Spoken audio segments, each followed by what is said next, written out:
steering wheel. Somebody tell him to give it to me. There's something loose between my legs. I don't know. Let go! I'm heavier than a freaking boat. Nothing he's going to say can make that any better. Yeah, nobody. No more radio for the rest of the race. I'm going home.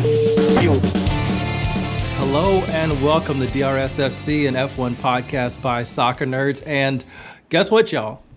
It's the season. It's a brand new F1 season. The 2026 season is here. We're no longer doing podcasts about whatever we want. We got races to talk about. So I'm André Carlisle. I am one soccer nerd. I have three others with me. Deepti, how are you? Oh, I'm so excited, André. It's also my birthday weekend, so this is like a wonderful birthday present. Have the season starting in Australia, which is always a fun race. And obviously my favorite driver is Australian, so hoping for the best. All right. Love that. Birthday, happy early birthday to you. Thank you. Kyle, how are you, sir? I'm good. It's been a while since I've been here, and part of it is just my own timing, but I'm excited for the season. I told the boys already, like, hey, the season starts, so make sure you guys can watch it whenever you can this weekend. I just don't want to be responsible for waking up at early in the morning, so I'm excited. The boys are excited. Our house is ready. I love it. I love an F1 family. And Donald, how are you? I'm good. A new season means a new season of Delulu Island coming soon to an Apple TV near you. maybe maybe even before that. Maybe before given that. what I see in predictions, we'll see what happens. All right, we are going to talk about this race, the Australian GP. It's what kicks off the 2026 season. There is a lot to talk about with this, but first, let's get into the track a little bit. It is 5.278 kilometers, 3.28 miles for those of us who are miles inclined. They do 58 laps around this. The lap record was set in 2024, which was 1 minute, 19.813 seconds by Charles Leclerc.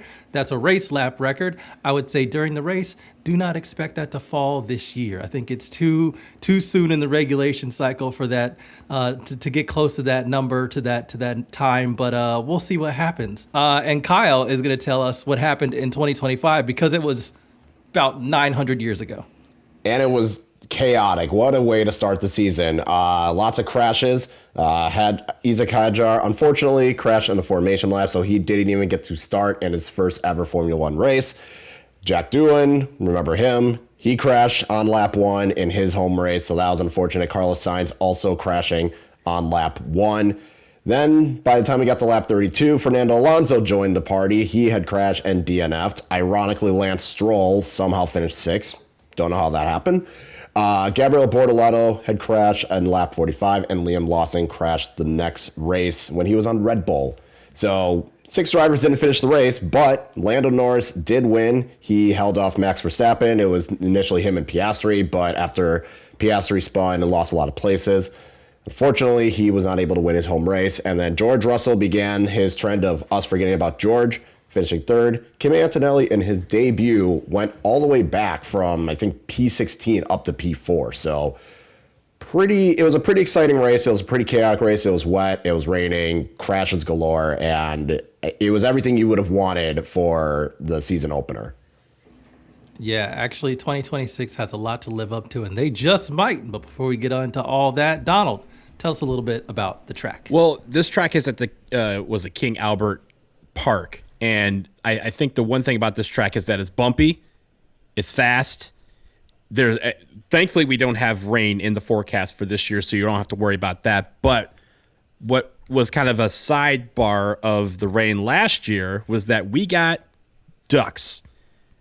I don't know if the ducks are coming back out this year, but they may be there chilling. Maybe they don't necessarily like the rain like we do. But I think the one thing about this is that this track is made up of a lot of high-speed corners. Of course, DRS, not our podcast, but the actual drag reduction system, RIP to that. We have new detection zones. We have speed traps. We have an overtake detection zone. And we have multiple sectors throughout the race or throughout the track, I should say, where people are going to be able to figure out how to do some of these new overtake modes that we have both on corners and on straights. I think the dislikes about this track is it's one of the smaller tracks in Formula One. You have low track times as a result, but also there's just not enough laps. And for the first race, this is kind of like a ease into it kind of race in some respects, because you don't get a lot of data from just being out on the track for a long period of time. These are guys are going to have to get up to speed very quickly. Also, I think what happened last year, mainly due to the rain, but also with these high-speed corners, is there's a lot of gravel. So, Lance Stroll, grab your umbrella, because beaching is possible in Melbourne. Hey, I feel like that's disrespectful. Lance Stroll can beach his car no matter what happens. It can be a clear, dry day, and he'll beach his car. Get ready. He doesn't care. Suntan lotion to beach. is ready for him. It's expensive Always there, so beach ready. bring it over. On a more like, I guess, current event note as well, something to be aware of with this race is that, and I think this has been resolved a bit. I think there were some like disaster and chaos scenarios that were running around like F1 sites, but that there were logistical issues due to the U.S. and Israel just deciding to bomb a bunch of places in the Middle East for no good reason. So I think they may have avoided that, but I know some teams, I mean, there are some videos that tell you, kind of detail what it takes to pack up an F1 team and move it around the different tracks. And when you see how much shipping and how much logistical stuff is involved, this is kind of a big shipping corridor, especially to some place like Australia. So just keep in mind that there's a potential that something may not show up if it's needed, and if a spare part per se might be needed or something like that. Maybe Honda with another battery, perhaps. Who knows if they'll be able to have it on hand. So that is something else to watch out for, because this is the world in which we live, unfortunately. There is another note in here before I get to tire talk with Deepti about Valtteri Bottas. Welcome back to the grid, sir. You have a 5-place grid penalty. It dates back all the way back to 2024 in Abu Dhabi. I believe that's when, is that when he hit, who did he hit? He hit Checo, his new teammate. Checo. And they also hit, I think, Magnussen.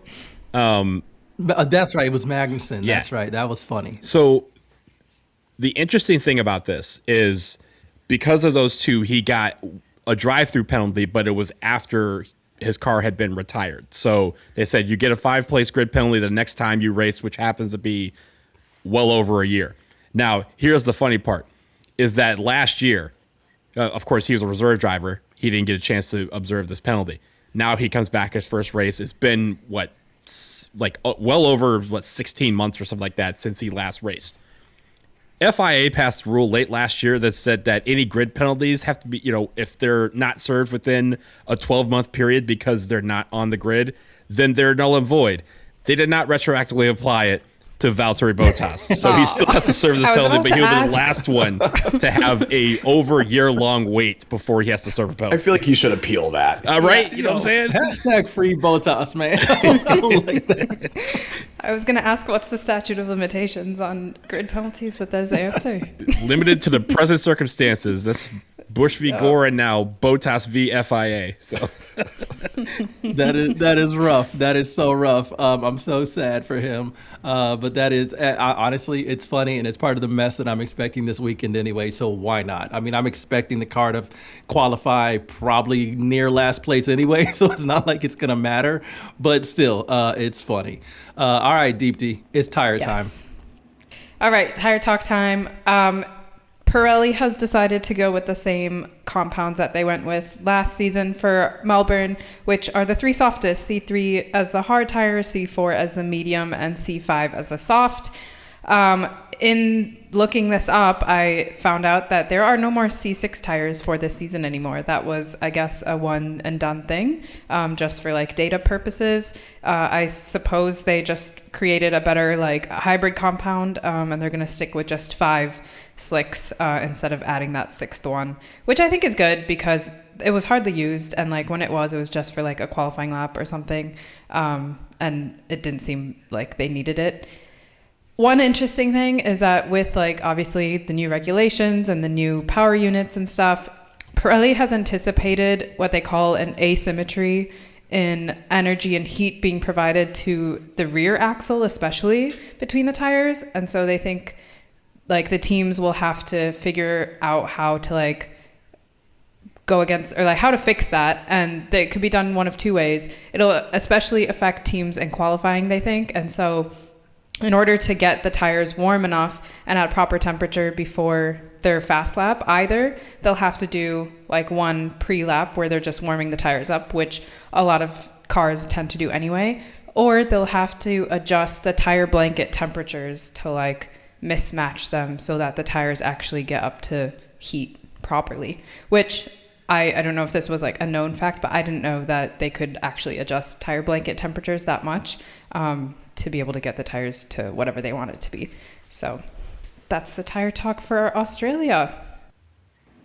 That is interesting, and thank you for the note about no more C6 tires. I mean, they only used them a handful of times in 2025, but every time they did, they barely lasted. They were like exactly shredded. So it makes sense that they got rid of them, but I thought they might do something chaotic because they're Pirelli. All right. Anything else before we take a little break and get to our primary things to watch during the first race of the 2026 season? I just learned for the first time that the tire blankets are basically just heating pads that you can warm up to a certain temperature. So thank you, Deepti. I had no idea. Yep. Listen, I think along with like emotional support wet tires, we need to also like trademark wrap me in a tire blanket because honestly, listen, especially during the winter, I would love. We need that merch. Forget the winter. I need a tire blanket from my back right now. So a weighted tire blanket would be I'm ideal. old. Oh my God, a weighted tire blanket. Yes. Yo, Yes. F1, that's a free marketing idea. Right? You could charge $1,000 for that. All right, let's take a break and then get to things to watch in the race.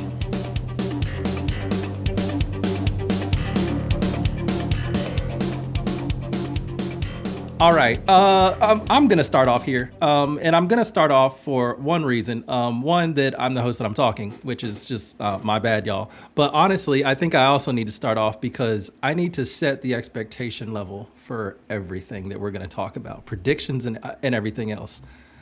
This is a massive change. And nobody knows what's going to happen. So my thing to watch is the entire damn thing because I have no idea how qualifying is going to go. I don't know how, back up. I don't know how practice is going to go. I don't know how qualifying is going to go. I don't know how the race start is going to go. I don't know how many cars are going to make it to the checkered flag. You don't know. There is so much that is changing. And I think it's important to kind of get into the sport now because as much as so many of the journalists who cover the sport routinely and have been covering the sport for decades, as much as they have so much like bank of knowledge and everything else, and it can make it feel like a barrier because you don't know X, Y, or Z, this is a clean slate. Nobody knows nothing right now. And I think this is a great time to jump in because everybody's going to be learning at the same time. And that's really fun because again, this is something that I've learned from like reading and listening to different people talk about it. The thing with these engines is that with the MGU H gone, sorry, I get the H and the K mixed up. So the MGU H gone, which is the heat, basically it uses heat to restore energy to the car. K is kinetic, and that's just kinetic energy to restore the battery. With the MGU H gone, it's all about the K. So it's all about kinetic energy and being able to make sure that the energy is stored enough for the battery. But you need to be able to do that. And when you want a car to just go fast, it's really hard to maximize those braking zones, especially for a track like this. So this is almost one of the worst tracks to have for these new regulation sets because there aren't that many, like, I think of corners in F1. Think of like fast corners, medium speed corners, and slow corners. Basically, like how fast can you like turn the wheel? How fast can your car be going as you turn the wheel and get around it? This track has so many where you can have a high top speed and safely get around the corner time after time, which means you don't need to use your brakes much. But that's how you get the kinetic energy to put back into the battery. So like, this is going to be very, very strange in terms of how it works out because nobody knows how to use the tools yet. You're going to have obviously your internal combustion engine, which is just regular. We all understand that. That's all in our cars. Obviously, it's not the same thing, but we all understand how that works.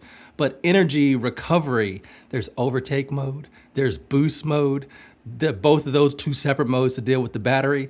The active aerodynamics, you're going to see the front and rear wings open up on straights. Like everything's going to have an impact, whether it's like that lap or later on, like a long-term impact later in the race. All of this is going to be fascinating to watch, and we're going to know nothing. So this is like the best time to jump into F1 if you want to understand it from like the technical level, the base level, because we will all be learning together. I was going to say this is the best time to jump in when you don't know anything, because none of us know anything either. Similar sentiment, but yeah, it's fascinating how this is going to work. You're going to see a lot of spin outs, I think, especially in practice. We saw, I mean, it wasn't a really, really super high worrisome number of spin outs, but it feels like everybody on the grid spun out at least once during one of those two testing things, either in Barcelona or in Bahrain. So yeah, that it's going to be interesting to see how just all of this works. Plus, there's going to be a new change to qualifying as well now that we have 22 cars. So in Q1, 6 cars will get eliminated instead of 5. Q2, another 6 cars will be eliminated. So that way Q3 will still have the top 10. But I think it's going to be 13 minutes now instead of 10. So it's going to be a little bit different time-wise. So even qualifying is going to be completely different than what we're used to.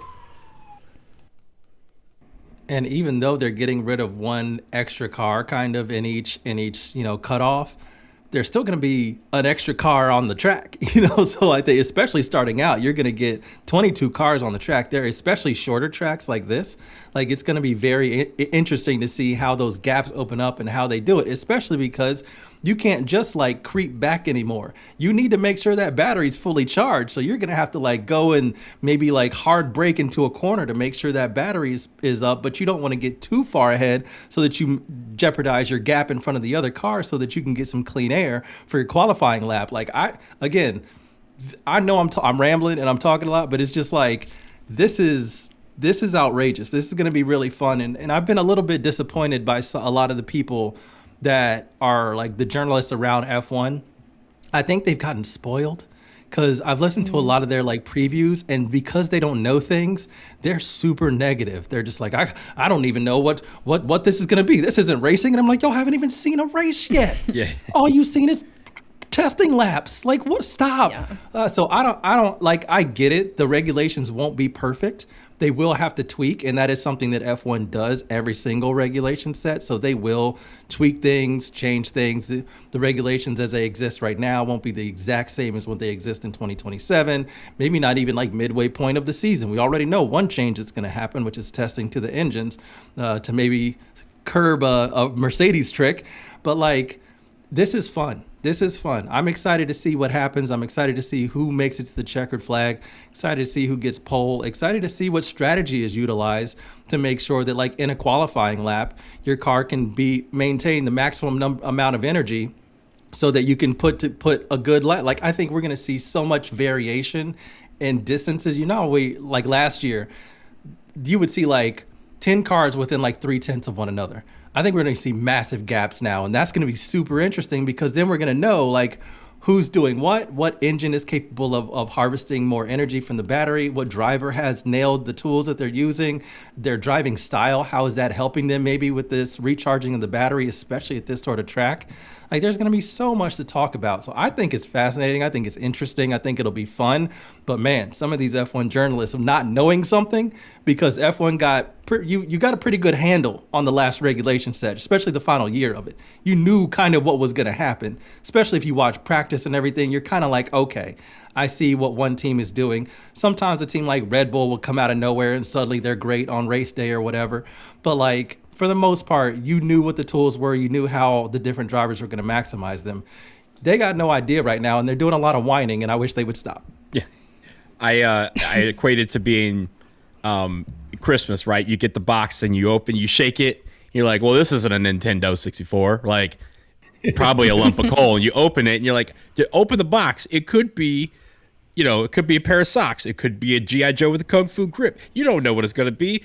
Let's open the box together this weekend and see what we got. Oh, I love that. Unbox some F1. We're giving so many great marketing ideas away. Foreshadowing. Right. But I just want to point out, you're right. And I think like the people I've also listened to they're not optimistic. I feel like I'm way more optimistic than what I've heard just in general media. But I think they also got that from the drivers, because a lot of the drivers were also like hating on the regulations a little bit. Honestly, I've only heard clips. I didn't listen to like every interview and all the stuff from testing and whatnot. But I thought it was really funny. Like, obviously Max has said some things about the regulations. Lando has gone back and forth, etc. But I think Carlos, I feel like he was the most real. He was basically like, yeah, it's different, but it's still a car. We're still driving like similar cars and we're still racing. So it doesn't feel that different. So I'm curious if like, there's also going to be that mental aspect with the drivers too, where they like, no, it's completely new, or if they're just like, no, let me just go with the feel. I've raced on this track before and just see how it goes and like deal with it. Yeah, and I think that's going to be another fun test for all the drivers too, is just like who gets their head around all of this the quickest, you know, who can be quick along with like the package of car, engine, battery, and driver. Every single one of those things is going to be really important, whereas in the last regulation set, we kind of knew if you nailed your aerodynamics, you were solid, you were good, you were going to be great. And now we got so many different things that can get tripped up. And even if the battery is great, the regen is great, if the driver doesn't know how to maximize it, they're not going to be able to get around the track quick enough to be able to drive the car to its maximum potential. We'll get there.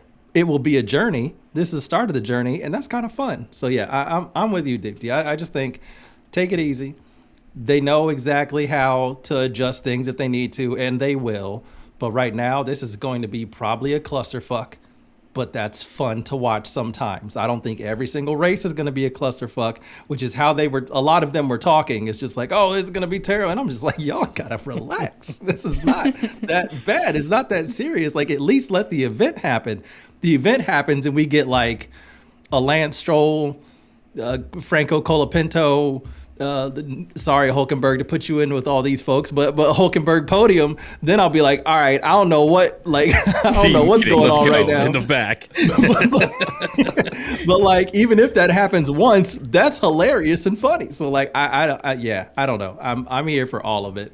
All right, that's it. That's my rant. But I just wanted to set that up so that you can know we will make some predictions and sound like we know what we're talking about, but obviously keep in the back of your minds that nobody knows anything and we're all kind of on a journey to live together.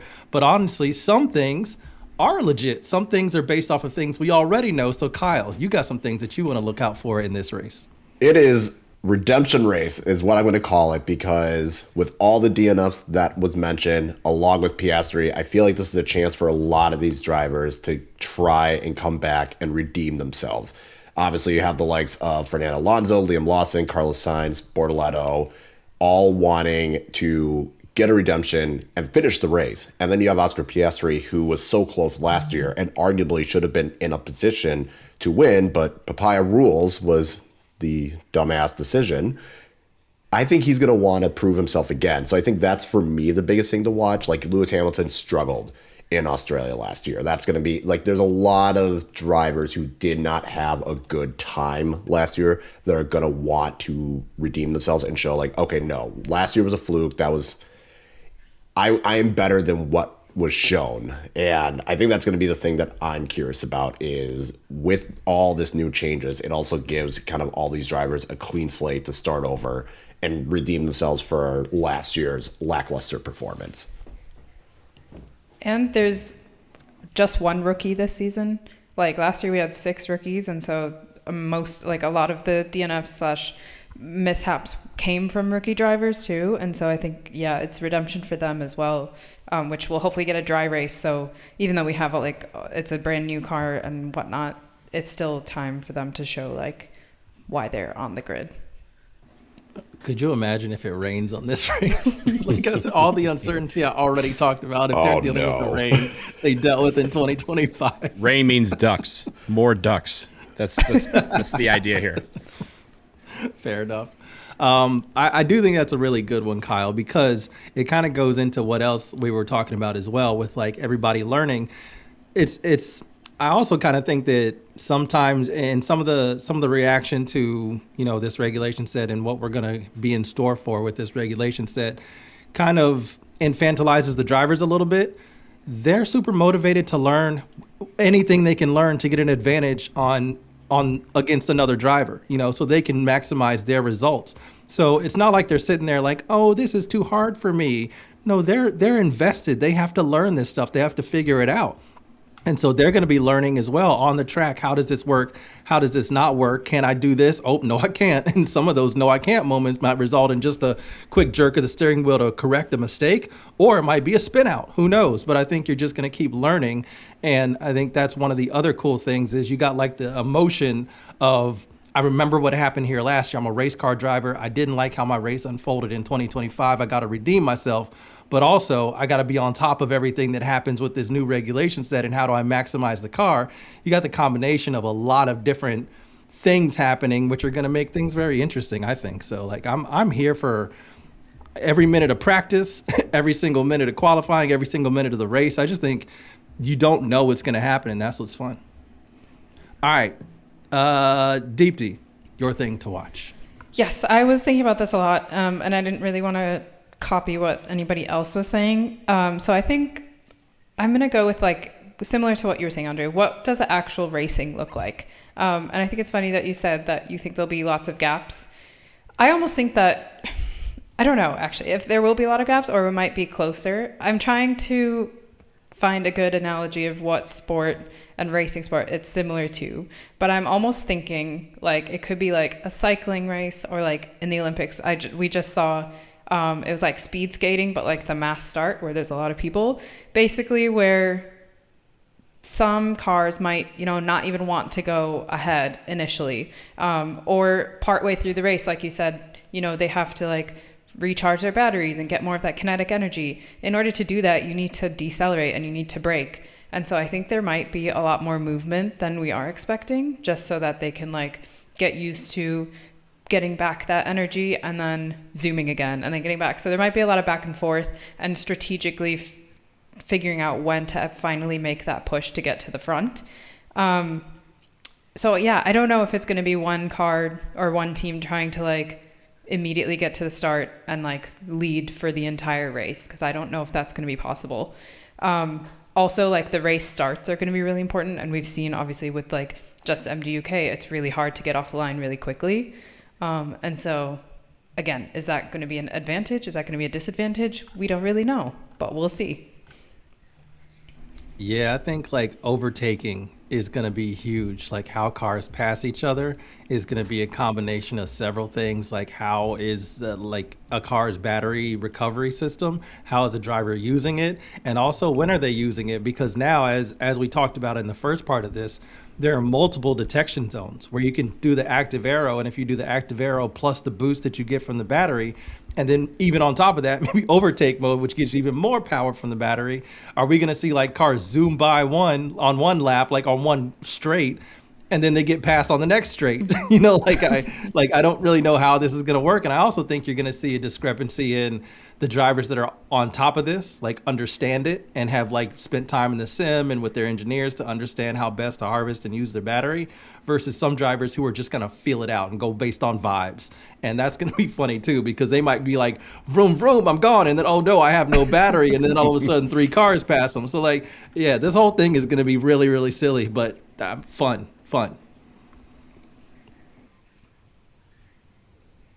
All right. So let's see. Donald, I saved you for last because I like what you have. It's time to have a discussion because Aston Martin, André, on the last episode, you and I waxed poetic about their struggles for like 20 minutes, it felt like. But it was worth it. It was warranted. And the reports that we're hearing, right? And we can't, F1's still in that phase where you kind of have to take a lot of things with a grain of salt. But when a lot of people talk about the same thing, you kind of start listening because that's becomes the news. And the news out of the Aston Martin camp is that they are in some serious trouble with regards to spare parts, logistical issues of getting all their stuff to Australia. There was even one report that said that Aston Martin was considering just pulling out of Australia completely because they couldn't even get most of their car there. And all the other reports have basically said that they're in such dire straits with the issues they've had with their Honda engines and versus the the chassis that they're considering just doing just enough to get the minimum number of laps in so that they are eligible for qualifying. Basically, spit glue, pull that thing through qualifying just enough so they can get to the line, do the formation lap, and then immediately retire the car. My question is, are they going to actually do that? Is it really that bad for Aston Martin? Because if it is, that is going to be the biggest story out of this weekend, no matter what else happens. That Aston Martin has reduced itself to rubble. And that is the most, at least for me, the most fascinating part. Again, some of this stuff is tabloidy, and when you read it the first time, you're like, okay, that's funny to laugh at Aston Martin and do all that. But then as more reputable outlets started talking about similar things, that's when you kind of go, okay, is this for real? And if they're just doing just enough to get, basically just to say, hey, we started the race and we're done, that's not going to fix itself in a week. So when they go to China, when they go to Japan, that's not just going to all of a sudden fix itself. Those places are just as hard to get stuff to as Australia. So I'm very, very interested in seeing if all of this tabloidy type of rumors around Aston Martin are true. And if they are, man, Andre, that little top 10 that we did, we got to readjust it already. Part of me thinks there's no way. There's no way that Fernando Alonso would let that happen. Maybe they'll just say we can only take one car. Like, I could believe they say we got to choose one car and we're choosing Fernando Alonso because he gives us the best chance.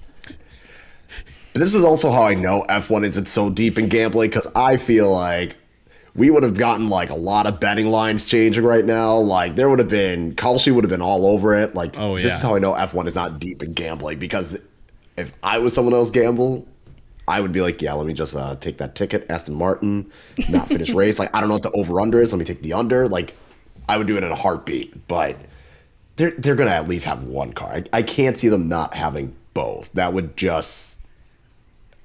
Fernando Alonso might just quit and retire right then and there.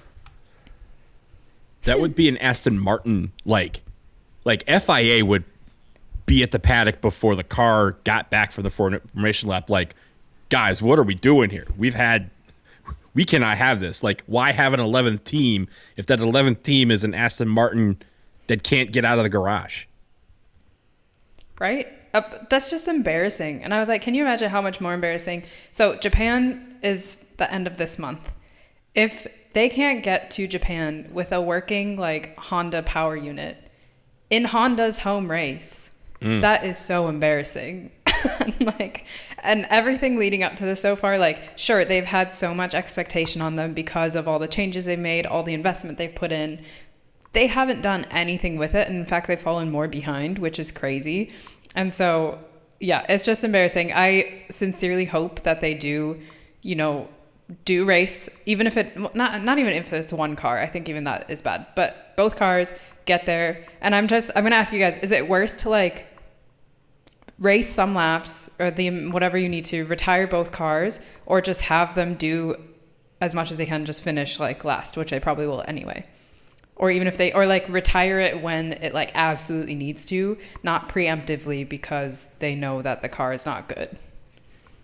I think the answer, if they retire preemptively, then again, it raises all these questions of what the hell are we doing here? Like, why do we have an 11th team if that 11th team is just going to sit here and then there's going to be, the FIA is going to have a huge media storm around this, not just necessarily about Aston Martin, but like, hey, why are the regulations causing a team that's so ingrained in this sport to just basically punt on the first week? Why is there such issues between a team's chassis and their power engines? Why all these regulations take place at the same time? And it may lend itself, again, we're unboxing everything together, it may lend itself to other issues that other teams are seeing that Aston Martin's just kind of throwing up their hands and saying to hell with it. And so, it's a lot of failing to start the race, pulling out before starting the race will prompt a lot more questions than even just doing the old like practice where you're not going for the fast lap. You're just kind of out there driving around. That would be better than not doing it at all, in my opinion. The thing for me, though, is like it seems like it's only Honda. If it was like other teams that were having this issue, then it would probably be like, okay, what's going on with these regulations? But it just seems to be Honda. It's just Honda. It's just Aston Martin, which then makes it less likely I can see those questions being brought up. But I feel like you got to at least try. You got to at least go for it. And like I said, if they only decide to go for with one car, that's fine. But I think there's too much of a shit show that would come if a team doesn't pull up. Because then also, why bother bringing, like, why would you go through all of this hassle to bring the car over there and get, especially given the situation going on in the Middle East and logistics, why bother even going there if you know you're not going to participate?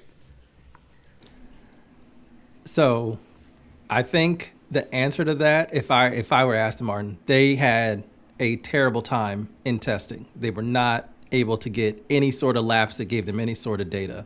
To me, the pull would be FP1, FP2, and FP3.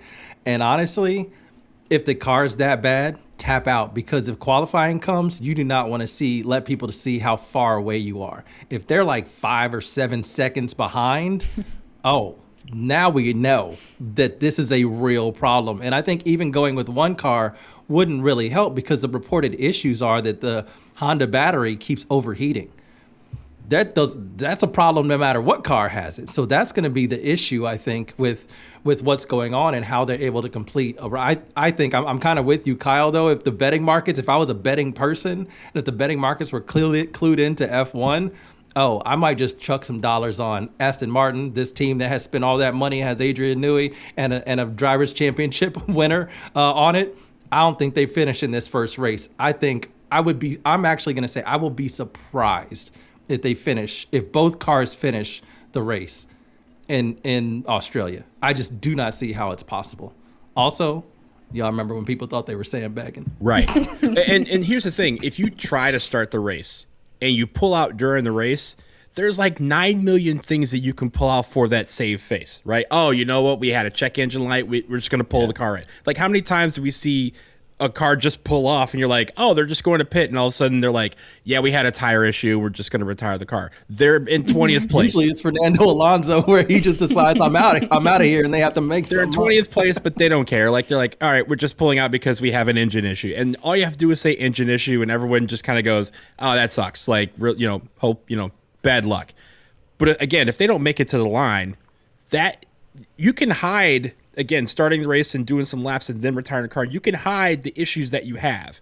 If you don't get to the start line, people are going to be like, bro, Aston Martin, what are you doing? Like, that just, it's the Streisand effect for cars. Your car's not there. Why is it not there? But also, like we talked about, this race has the potential for so many spinouts. Or Lance is one of the high potential spinout people, but for Fernando, maybe he should just try. He could get above P20 just based on the number of DNFs that we could have. So if there's any race to like try, it's probably this one. It may not be a matter of try. It may just be a matter of the machine is limited and won't do it. And so try again next week or next race, because it's going to be, I do not think that that car is going to be ready to do an entire Grand Prix. I do not see it happening based on where it was in testing and based on the leaks that have come out about what's really wrong with it. I don't know how you solve that problem. You know who's rooting for it? Valtteri Bottas, because he has a 5 flat-face grid penalty. He's like, oh, you know what, guys? You don't have to do this week. It's the first race. Everyone, do like Isaac did last year. Just mess up the formation lap. You're good. I'm just gonna move up a couple spots in the race. Bottas is guaranteed to overtake at least 2 cars. I'm here for that. All right, let's take a quick break and get into predictions, which is just gonna be ridiculous.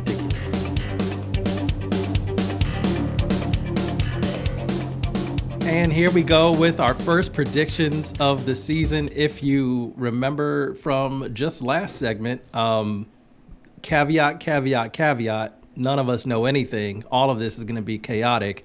We're just going with the heart and maybe a little bit of injection of Delulu. We'll see how much Delulu shows up. We do our predictions of the podium, first, second, and third.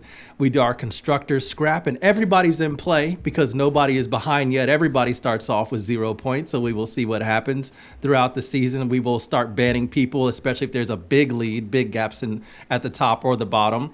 Then we'll eliminate that team from being selected so that we can choose who's going to have the constructor who will have the most points from a race and who will have the least points from a race. We do that as a prediction. And then after we're done with that, I will let you know the times. And I would say where to watch everything, but if you're listening to this, it's going to be Apple TV. So there you go. Already let you know. All right, let's get into predictions. Deepti, your podium. Okay, Delulu Island, here we are. I have Charles winning, Oscar P2, which I'm not fully sold on McLaren. And I just want to point out, Zach Brown has doubled down on papaya rules this year. He is like, that's not going away. We're still doing it. I just want Oscar to get a little bit of revenge. I don't think he's going to win, but I want a home podium for him. And then I have George P3. Oh, all right. No forgetting about George right off the top, even though it's a P3. We haven't forgotten about George. Donald and Kyle, both of you have not forgot about George. So Kyle, your podium. I am going with George winning. I feel like Mercedes will have the best car. They were probably sandbagging it. He will win. Oscar will have his redemption, just come up short though, but he'll be second. And then I have Charles Leclerc at third. I was really tempted not to fall into the Delulu Island. I'm still not there, but I'll give him third. You're on the boat getting there. Yeah, I'm at the gate. On the ferry, yeah. You're on the dock. All right, that's fine. Step off the boat. It's cozy here. Donald, your podium, sir. So I have George also winning this race. I like Kyle. I think Mercedes is going to have the faster car on the weekend, at least in George's case. I have Oscar. I have Charles finishing second, and I have Oscar finishing third. So yes, he gets the home podium, but still no Aussie to win the Aussie Grand Prix. I kind of like how every single one of you have 3 different car manufacturers on your podiums. I like that. That's really good. We don't know. We don't. We have no idea. Ebony also has 3 different, but she has Oscar winning. She has the heartwarming story of him winning his home Grand Prix. That would be fun. She has Max second, which all of y'all forgot about Max. If this is the forget about Max season, you know what? I might be here. It's not that I forgot about him. I just don't know about that car yet. I just don't care. I didn't forget. I want to say this was probably my 10th iteration of the podium, and Max was on several of them, but then I changed it to this. Yep. I hope he doesn't listen to this because he will just get pissed off and he will win the race. But Ebony did not forget. He is second. And I'm sorry, I shouldn't say forget because y'all didn't forget. Y'all just had other reasons for not having him on the podium. Fair enough.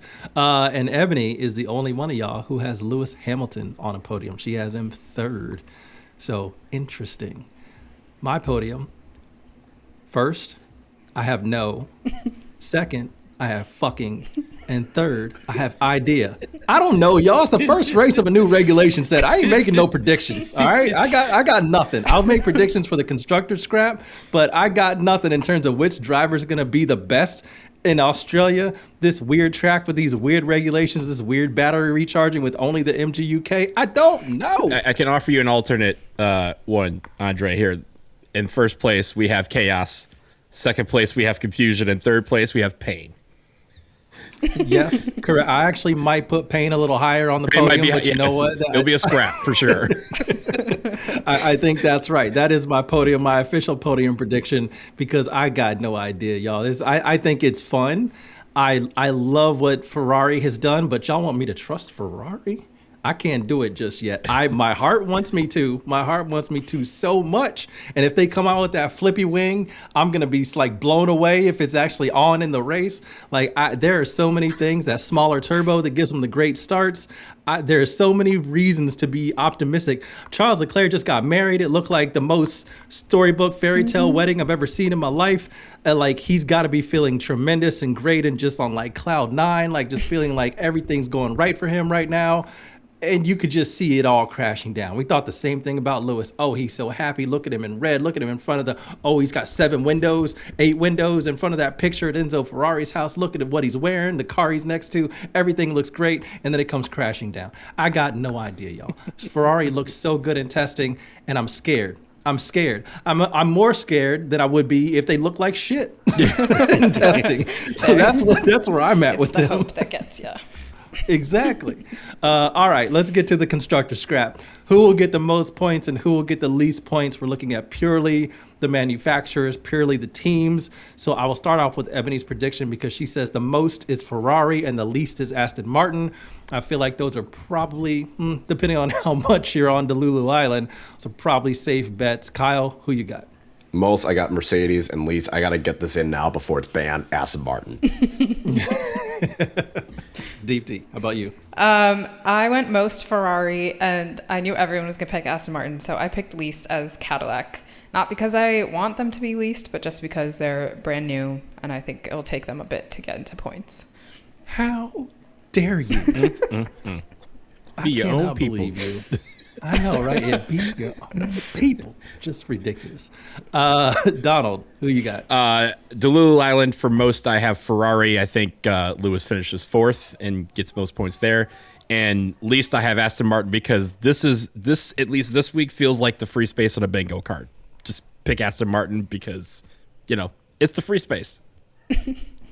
Yeah, I'm kind of the same. I made the easy picks, and this is the only reason I put the predictions down because I think everybody believes that Mercedes at least has an engine advantage, and George is very determined this season. So I think Mercedes will have an advantage, an early advantage. So I've got them with the most points. And as we talked about, for all the reasons we talked about, Aston Martin looks like they are in really bad shape. And if I don't think either car is going to make it to the checkered flag, that means they will get 0 points, which means can you get negative points? I feel like if you don't finish the race, then you should get negative points, especially if it's not like a crash or anything. Your car just trashed and you got to retire it.